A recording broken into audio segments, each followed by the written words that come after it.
Straight Up 30, where we make policy make sense in 30 minutes or less. I'm your host, Ross Izard, and today we're here to talk about a policy issue that I know almost nothing about, if I'm being perfectly honest, which is housing and affordable housing, specifically in Colorado.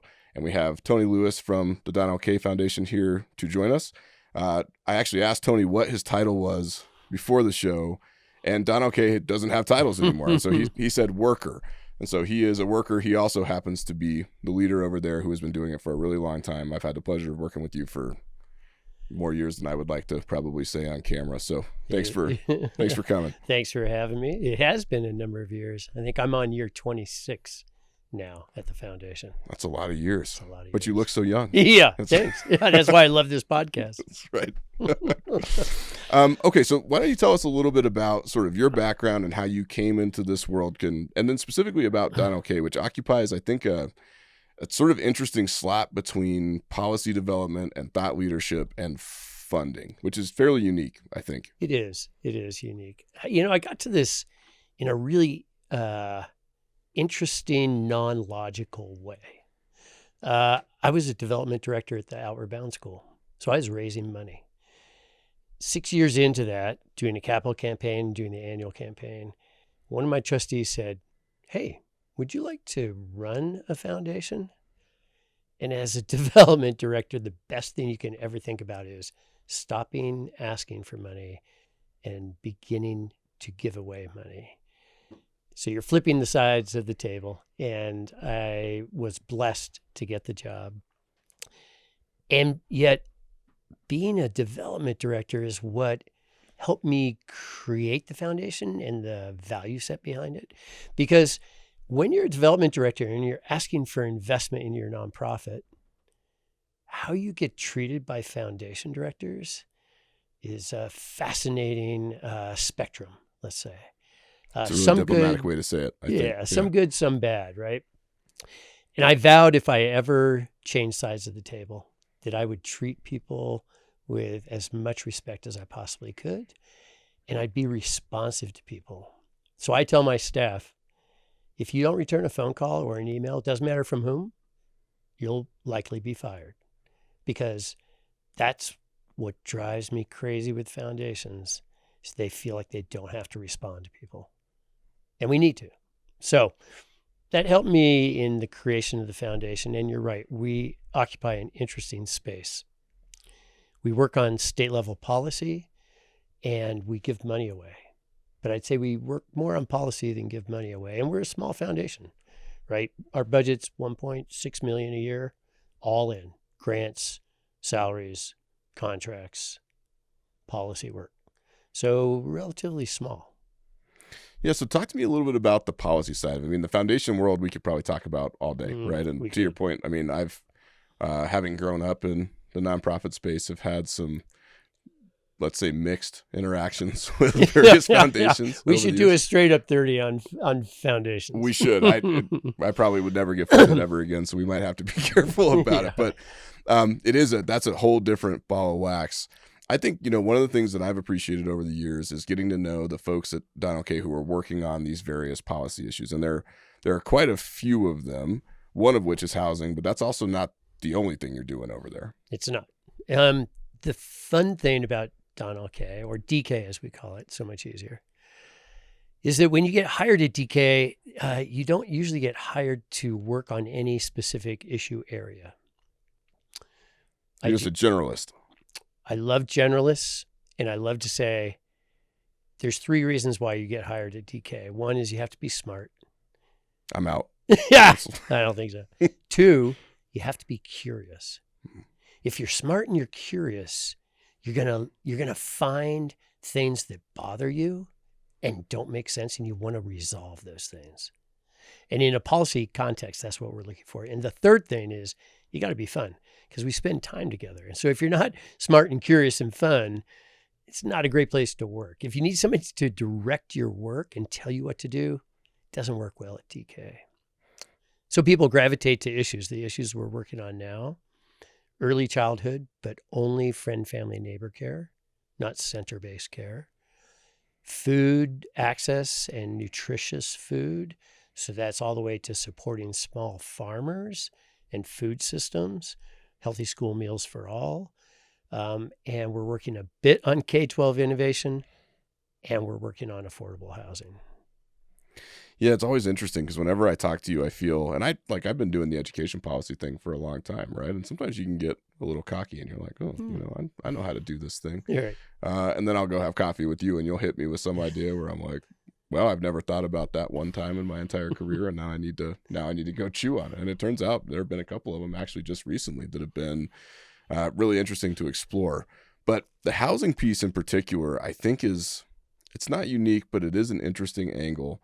And I find housing policy fascinating. Like I've done a little bit on it with regard to how it relates to like former foster kids. And so I've been fortunate to work on those issues. But one of the crazy things in my journey, I started out, as most of you know, as a policy analyst, just being a professional nerd. I was writing white papers and doing statistics and that kind of stuff. And I got really, really good at my particular issue areas. But public policy is a weird thing because you can be extraordinarily well informed about one area and sort of master it, and you know the game, and you know the people, and you know the stuff, and you've largely asked and answered most of the questions. And then you step into another one, like housing, and it's like you're crawling out of a cave into the sunlight for the first time. Like you have no idea what the hell is going on. And it's funny because when I look across the number of bills just this session alone on housing, I mean, we've got bills that deal with tax incentives. We have bills dealing with being able to build on smaller lots, subdividing lots, all sorts of affordable housing legislation. There's a lot of it. And all of it is really complicated. And then simultaneously to that, we're living in Colorado, obviously, where affordable housing is a huge issue. I mean, this is not a cheap place to live. So tell me a little bit more about your work in that front. You're right. The housing, there is a lot going on in housing right now, and housing is complicated. And yet coming out of that cave and having that sunlight and not being an expert in housing is a good thing, because there are so many experts in housing that are tweaking things and making really weedy decisions in legislation.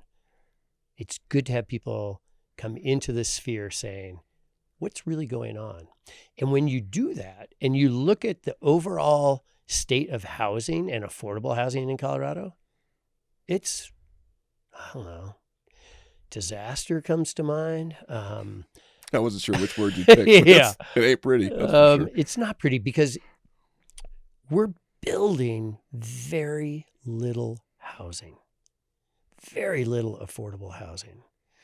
And why is that? Just out of curiosity.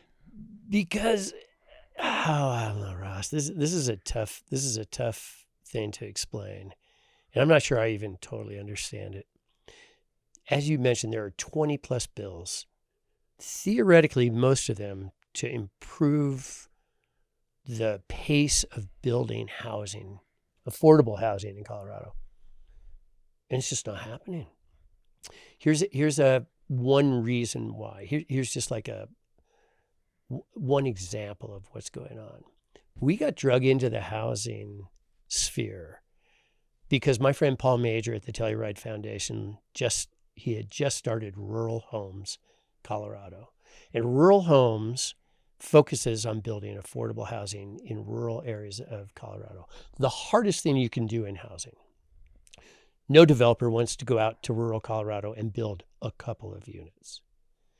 There are no tax incentives for rural Colorado, especially in rental housing. All LIHTC credits, low income tax credits, they're all urban. They're all rental. They're not homes for sale. So nobody wants to go to rural and just build a couple little things out there. And that's where we end up trying to spend our time because there's nobody else out there. But when Paul drug us into housing, it's because he got grants from the Department of Housing, from DOLA, and he wants to put modular homes in rural areas to be affordable. You have to put 50% down on the modular order in order to build those homes. Guess how long it takes DOLA and DOH to get the grant money to you, even after it's been approved? Well, let me make sure I understand. So you have to put 50% down on the so when you order it, like right. You physically order the modular unit, you got to put 50% down. Correct. And then how long does it take? And then they can crank those houses out fast, but it takes up to 6 months to actually get your grant money from DOLA. So unless you have a bunch of capital that you can front 50% of all the houses that you want to build, you're waiting an additional 6 months after the grant has been approved by DOLA to get the money, to put the order in, and then another, X number of months, 6 or 8 months for the houses to be built. So all of a sudden you're a year out after having been awarded your money from the state, and you haven't constructed a single home in that time. Which, I mean, in a rural community where you have folks who, we talk a lot about living in urban communities, and housing here is tough too, right? Like, I'm looking for a house right now, and it's every time you see the price tag, you sort of are like, well, I'm going to go look at something else now for a while, And there's a lot of focus, not just in housing, but in all politics, on Denver, like on Denver and the Front Range and the Metro, and that's where most of the people are. I get it. It is what it is, but rural Colorado and rural America in general, and I spend a lot of time driving through these places. Those are almost emergency situations, right? Those folks have to go somewhere. So if you're sitting on a year lag time, what do they do? We met a hospital worker in Holyoke. She came from the Philippines. She had to live with her boss for a year. Wow. There's no housing stock in some of these places. Like physically, there's literally no housing. So it's not even that it's unaffordable. There's just nothing you can rent or buy. So we got drug into this with Paul because we just fronted in the money, right? He asked us if we could give him, a couple $1 million so he could put his order in for the house. Super low risk for us. He already has been approved for a grant. So we gave him money so he could get his housing built. And then you're 6 months ahead, because if you have that lag time, then all the costs have gone up. Now your grant doesn't actually cover, and your capital stack doesn't cover what you thought it was going to cover 6 or 8 months ago, because construction costs are crazy in terms of how much they've increased. Which is why the developers don't want to do it in these places, right? Because you've got to build some type of volume to be able to turn a profit. And without volume, it's hard to build homes. Right. So talk to me a little bit. This is an interesting thing, right? Because in a lot of the sort of urban and suburban areas, the fight is generally, and there's a lot going on at the state legislature, so I don't mean to sort of erase that, but a lot of it happens at the local level between developers and landowners and members of the community and other folks who are trying to figure out how the heck to stick all this stuff together. Who is sort of at the table in the rural areas? You said the developers aren't really there, but you've got this need. Right. You have the state stepping into it. You have private money stepping into it. But who's driving it? Right. And then you have state policy like Prop 123, which was supposed to be the driver for much of this and isn't. Because in the end, what you understand coming into this sector, what I've finally grasped, is that municipalities don't build houses generally. Governments don't build houses. Developers build houses. Developers build. And without a developer, you can incent a municipality, you can incent a county to build housing. They don't know how. It's not in their wheelhouse. It's not a core competency. Building homes in this country has always been done by private developers. So Paul and his crew at Rural Homes is a nonprofit developer, which helps in a rural area. You're taking at least some margin out of the equation. But again, it's a volume and subsidy problem to build in rural Colorado. So talk to me a little bit about, these are almost buzzwords, right? So I hate to throw them at you, but in almost any policy conversation you have, you're going to have somebody that brings up the idea of sustainability and the idea of scalability, right? So does this work at scale, right? You can do it in 1 or 2 places, but can you do it in 20? And then if you can do it in 20, can you do it for a long period of time in a sustainable fashion in 20? And I'm fascinated by the idea of having a nonprofit developer funded in part by private money, in part by state grants, who's out there doing it presumably because this is sort of a mission-aligned thing for them. They're doing it because this is what they do and they believe in it. But how does that work at scale? Does it get us there? Depends what you mean by scale. If you really mean across all of rural Colorado, no, nonprofit developer can't do that. Could other nonprofit developers arise? Yes, if you can see the capital stack being made available for them to do their work. So what's difficult in this equation, especially in rural Colorado, is you have state money, you've got local money, you've got debt, but you still need philanthropy to come in to make that equation work. And that's why I think it's maybe not necessarily sustainable and not scalable, because you need PRIs, program-related investments, loans, low-interest loans, from funders to fill out the gaps in that capital stack. So you're putting all the money you can together as cheaply as you can together. There's still a gap there, even as a nonprofit developer, and you need foundation capital in order to make it pencil, right? Are there other nonprofit developers out there? I've never even heard of that. Not that concept. I know of. Yeah. I mean, there may be, but I don't know of them. Okay, so then talk to me, if we know that in the long run we're going to have to do something bigger, right? You've got this problem. Mm-hmm. Colorado, obviously most of the population, like we said, lives in Denver, but Colorado's actually really big place, and there are people spread out all over the place, and most of the state geographically is rural, right? And this is. The funny thing about the housing issue is that it doesn't just exist in certain pockets of rural Colorado. It's on the eastern plains, it's in the mountains, it's up north, it's down south, it's all over the place. Yeah. So talk to me a little bit about Prop 123 and a little bit about sort of how do we fix it? What's the policy thing that we could do or think about doing that might help us get to something a little bit more sustainable on this front? Whew, that's a tough question. I don't know if I'll be able to answer it, Ross. It's 123 does a couple of things that aren't super helpful. One, it tries to incent municipalities to build. And they had to sign on to do this. They had to raise their hand. Most of them did. But then it's punitive in the sense that in 3 years, if you haven't built the number of affordable housing units that you are required by Prop 123 to build, then you're out. And you're out for a number of years. So almost no municipality could actually build enough units to stay in compliance with 123. And 123, again, incents government, local government, to try to build houses.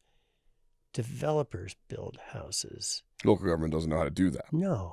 They don't have the capacity. When we went to the Eastern Plains and talked to municipalities and county governments, they both would like point fingers at each other and say, that's your job. And they'd be, oh, no, that's your job. It's like, you have capacity. No, we don't have capacity. We don't have a single person to work on housing in this county or in this municipality. It's nobody's job. So you can try to incent this, but it's more than just a desire. You need bodies to actually do the work. And it's rare in Eastern Plains, Colorado, to be able to do that.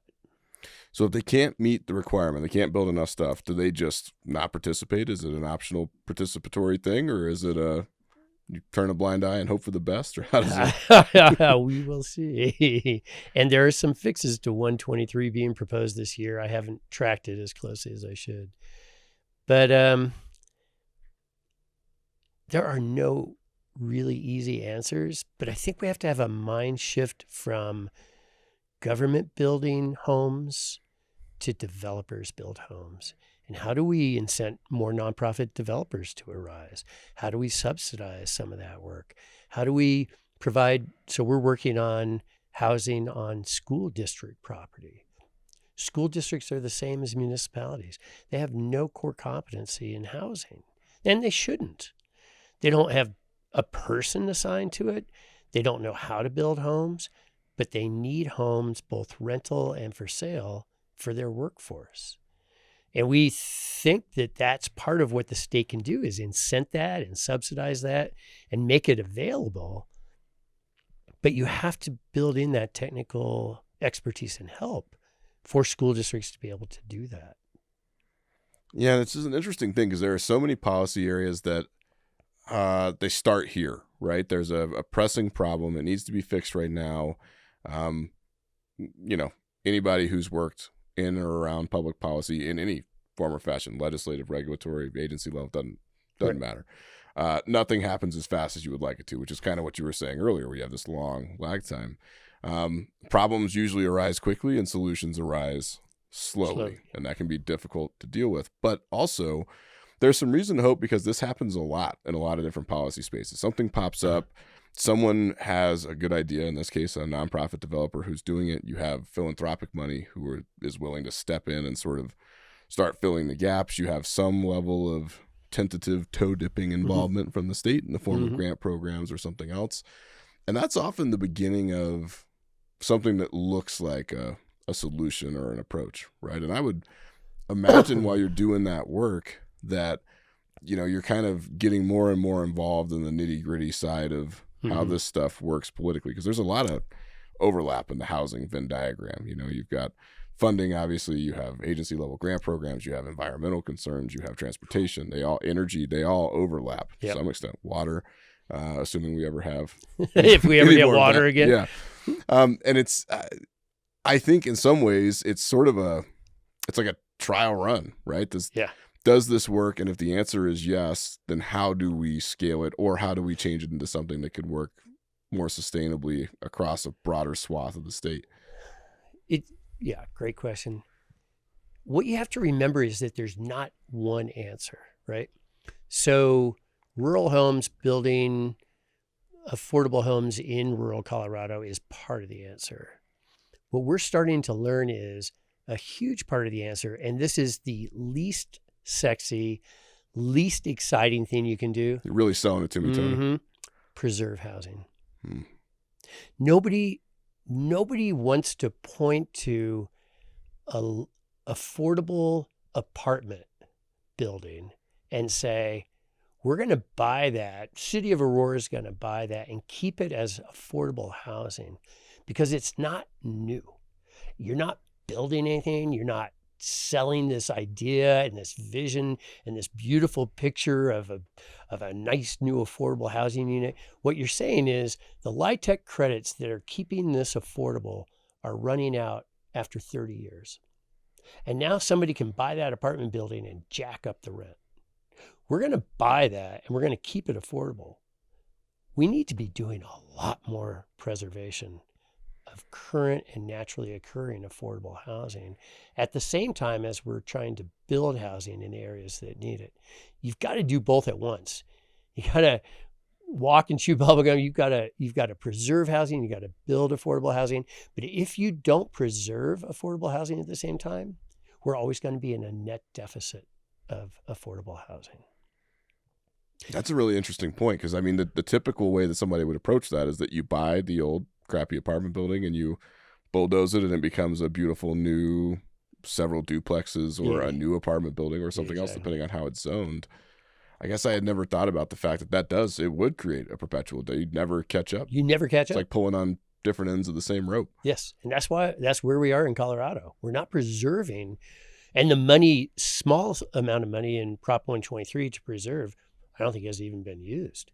Like, we need to preserve things. Like, we're focusing now on trailer parks in Colorado because they're naturally occurring affordable housing, if you think about it.